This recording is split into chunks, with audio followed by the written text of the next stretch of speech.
San Doroteo di Gazza, un monaco e asceta del V secolo. Attraverso le sue profonde riflessioni, San Doroteo ci offre un prezioso tesoro di insegnamenti spirituali che continuano a illuminare le anime di coloro che cercano la verità e la crescita interiore. Unisciti a noi in questo viaggio di scoperta mentre esploriamo 20 frasi significative di San Doroteo, ciascuna portatrice di un messaggio intriso di saggezza e illuminazione. Lascia che la sua saggezza penetri nel tuo cuore e illumini il tuo cammino spirituale mentre cerchiamo insieme di comprendere gli insegnamenti senza tempo di questo maestro spirituale del passato. La ragione di tutti i mali è che nessuno accusa se stesso. Chi vuole trovare il vero riposo per la sua anima impari l'umiltà.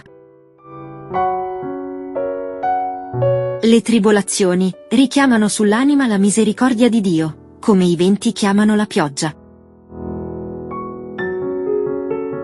Quando l'uomo non è capace di rimproverare se stesso, non esita ad incolpare neppure Dio in persona.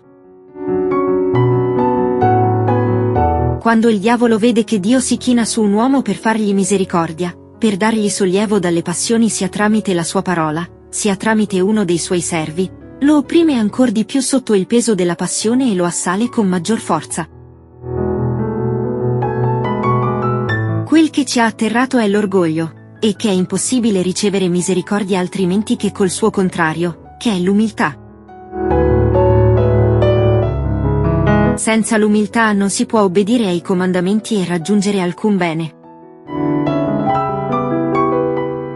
Studiatevi anche voi di porre domande, fratelli, e di non fondarvi su voi stessi. Imparate quale mancanza di preoccupazioni procura questa cosa, quale gioia, quale tranquillità.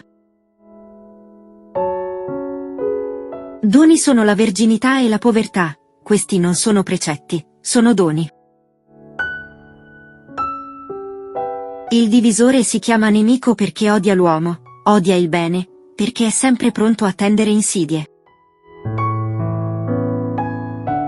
Il divisore si chiama avversario perché cerca di impedire ogni opera buona. È con l'umiltà, dunque, che si possono annientare tutti gli inganni del nemico e avversario. Umiliamoci dunque un poco anche noi e saremo salvati, e se non possiamo sottoporci a grandi fatiche a motivo della nostra debolezza, cerchiamo almeno di umiliarci. L'anima, quando è umiliata, porta frutto, e quanto più porta frutto, tanto più si umilia, poiché quanto più i santi si avvicinano a Dio, tanto più si riconoscono peccatori. Se si getta uno straccio sporco addosso ad un uomo vestito di seta, questi cerca di scansarlo per non sporcare le sue vesti preziose, così anche i santi, rivestiti delle virtù, cercano di rifuggire la gloria degli uomini per non esserne macchiati.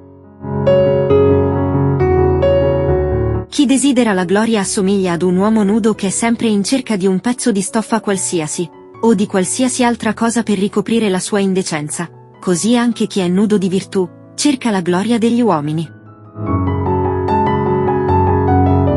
Non pensare, non credere che quel che pensi tu sia più ragionevole e giusto di quanto ti dice chi ti guida, non farti giudice delle sue azioni, un giudice che tante volte si è sbagliato.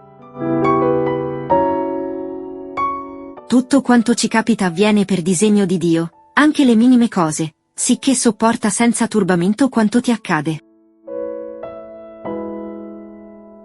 Credi che l'essere disprezzato e offeso è per te rimedio contro l'orgoglio, e prega per quelli che ti maltrattano come per i tuoi veri medici. Sii certo che chi odia essere disprezzato, odia l'umiltà e chi rifugge da colui che lo irrita, fugge la mitezza. San Doroteo, con la sua visione intramontabile, ci ha offerto non solo insegnamenti spirituali, ma una guida per vivere una vita più autentica e centrata sulla fede. Che tu stia affrontando sfide quotidiane o stia cercando un rifugio spirituale, speriamo che le sue parole siano diventate un faro nella tua vita. Se queste parole hanno risuonato in te, non esitare a condividere questo video con coloro che potrebbero trarre beneficio da questo dono di saggezza. Grazie ancora per essere parte di questa comunità dedicata alla crescita spirituale e al benessere interiore. Ci auguriamo di vederti presto per ulteriori esplorazioni di saggezza e ispirazione su questo canale. Con amore e gratitudine, alla prossima!